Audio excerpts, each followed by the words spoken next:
هذه اقدم سياره عندها مده ما نضتش، زعما تنوض ولا لا الشبيبه؟ الشبيبه على بالكم الجراج هذا فيه سياره عندها اكثر من 17 سنه ما تحركتش من بلاصتها، متخيلينها وش تكون؟ هيا بسم الله نشوفوها كيف كيف. هاي ليكم الشبيبه، مازال ما تبانش. خلي نحي الكرتونه هذه الكبيره عليها بسم الله على كل غبار كبير اللي هنا، وشوفوا معايا بيجو 205.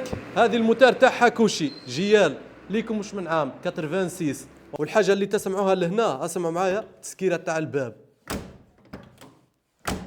مازال تجديد الله يبارك. وهنا معانا خونا يونس عيط للسيرفيس ادوميسيل باش نجيو نوضوا السياره هذه ان شاء الله. قول لي الحال قداش بالضبط عندها ما نضتش؟ تقريبا واحد 18 سنه ما نضتش. 18 سنه كم تسمع الشبيبه؟ وجدت الدوزان تاعها؟ كلش جبت لك، كلش جديد، كلش جبت لك. على كل ان شاء الله راح ندزوها ونبداو عمليه لونتريتيان.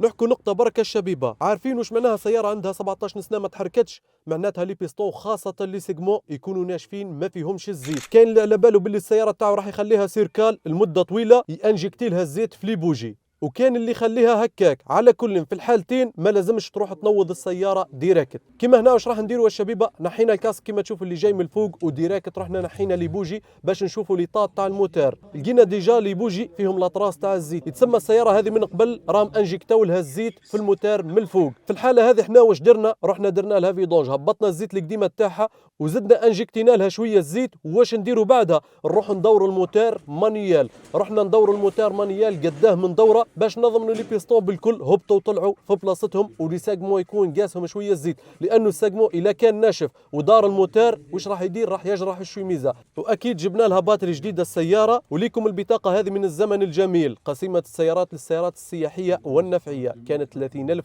وقتها في الدوميل كار. بعد حطينا لي بوجي جديده الشبيبه ورحنا شفنا الديلكو عيانيا يبان باللي راهم كالي وفي بلاصتو قد.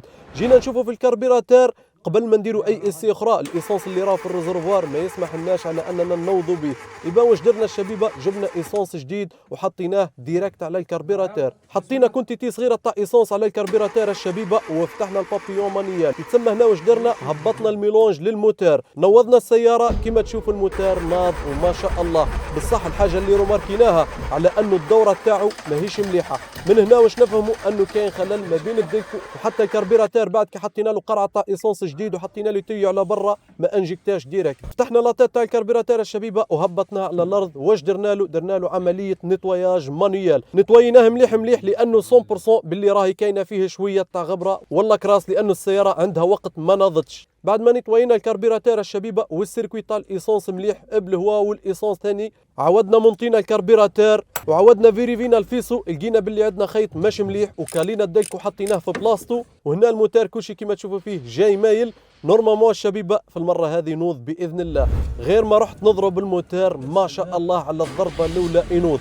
بصح شوفوا الدخنه اللي راهي كاينه، على بالكم الدخنه هذه من واش؟ الزيت اللي انجكتيناه في الاول هذاك قاعد الموتور يحرقوا، يتسمى قاعد يخرج مع لي شابمون ويخرج لبرا. واللي عجبتني الرنه تاع الموتور ما شاء الله، مازالت جديده السياره والموتور كي يكون جديد دائما ما يخيبكش. رحت جبت قرعه وعمرتها بالايسونس وفوتت الايسونس ديريكت للكربيراتور، وبسم الله استنيتها تسخن السياره وثبت على انها مليحه وخرجت بها من الجراج. على بالي البنوات ما راهمش ملاح وحتى الفرا عنده وقت ما خدمش. بصح قلت غير ما نسيها، ما تتخيلوش قداش فرح بها مولاها كي شافها السياره تمشي. قال لي امنيتي اني نشوفها من الجراج خارجه تمشي ماشي على الديباناج، وكان هذاك هو الشيء، التوفيق من ربي سبحانه. وهكا تقدر تقول الشبيبه لونتريتيان الاول تاعها سي بون. مازال الدوزيام اللي فيه البنوات لاكورس تاع اللومبرياج كيفاش شفتوه صغير، وكاين حتى الليكيد دو فرا كيف الفريناج تاعها مهم. عندك ثاني كيف حكايه فويت ولا سخانه، حتى هذيك قلنا نحطوها في لاتولي ونكونتروليها كنترول كامل باذن الله. اللي علينا درناه والحمد لله يا ربي. بعد اكثر من 17 سنه السياره راهي ناضت. نخليكم في الامان.